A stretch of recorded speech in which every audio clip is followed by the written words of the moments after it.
He literally ran out the fence gate and shut it behind him. He did not run towards his niece or his nephew, who was also present in an outdoor bassinet that I managed to all but toss onto the picnic table to make sure it was out of the dog's reach, while holding his niece over my shoulder.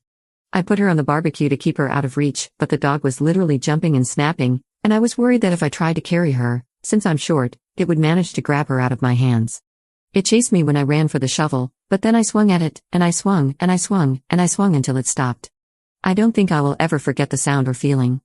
It was so high stress that I didn't even realize it had bitten me twice. I haven't spoken to him for a full week, even though we live in the same house.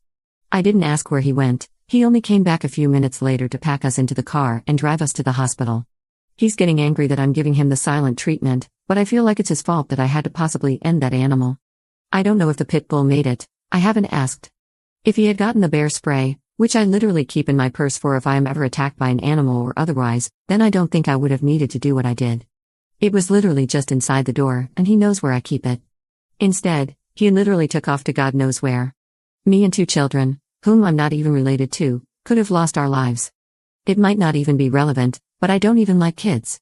I'm staunchly child-free, and he is the one who offered us up to babysit for the weekend. I don't know, is this grounds for divorce? I'm not sure I can even look at him.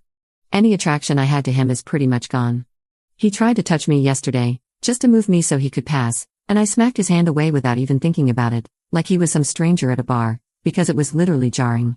He's just been skulking around, trying to talk to me, then getting frustrated, then skulking more. I wasn't expecting him to be macho and fistfight the dog, but at least follow instructions?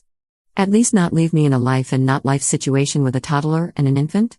Should I be able to chalk this up to in-the-moment panic? I don't even know if I want to hear him out. Update 1. I thought I'd update since a few things have happened, kind of. Sorry if this is needlessly long, I didn't expect this to get so many comments and so much kindness. I want to say I'm so sorry to everyone who has experienced anything similar because, my God, it has not been easy. For everyone worried about my mental health, I did get in touch with a counselor through an app provided by my work yesterday, as I decided I really needed it and labeled it high priority. However, it felt more like a preliminary meeting. She said she wanted to help me feel more comfortable because I was visibly tensing up whenever I started talking about it, and she even noticed it through the video chat. Last night, I also told my husband I needed space. I wasn't as nice as I wanted to be. He argued and didn't want to leave, even though it's my house, but I told him I just didn't want to look at him, that I couldn't look at him. He cried, and I hate that I felt apathetic towards it. I haven't slept well, so I'm not sure if I'm just overtired and still so shaken. I was also emotionally exhausted after the appointment, so that might have added to it. I got a few questions about his sister and her husband, so I thought I'd answer. They aren't speaking with him. I don't know when it happened. I was definitely out of it at the hospital while I was getting the stitches and everything, but I do think after I was done blubbering and trying to explain how something so terrible happened to their little girl under our watch, they apparently asked him where he was. I still haven't talked to him about where he went, so I don't know. However, it clearly didn't satisfy them. His niece just got out of the hospital yesterday, so that really triggered everything and a lot happened. I sent flowers, a bear, and a toy she had been asking about. I didn't go to the hospital, though, as I was scared seeing me would make her nervous.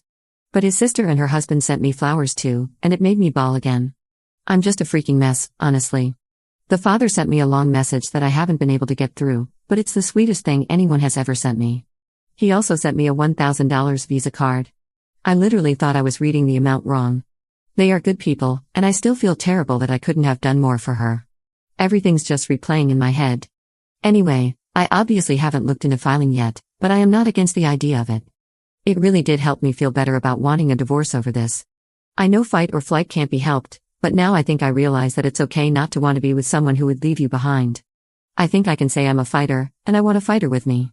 Maybe he'd be better off with a runner instead. Then he at least wouldn't be leaving someone behind. I don't know, it feels like I'm done. But I'm also just a mess, so right now I'm just glad I have space.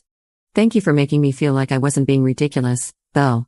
I think it always feels like it should be multiple issues that tear a marriage apart, unless it's infidelity or something, and it's like I know he may not have meant to betray me, but he still did, whatever his reasoning. I'm not sure when I'll be speaking to him, but I will try to update then.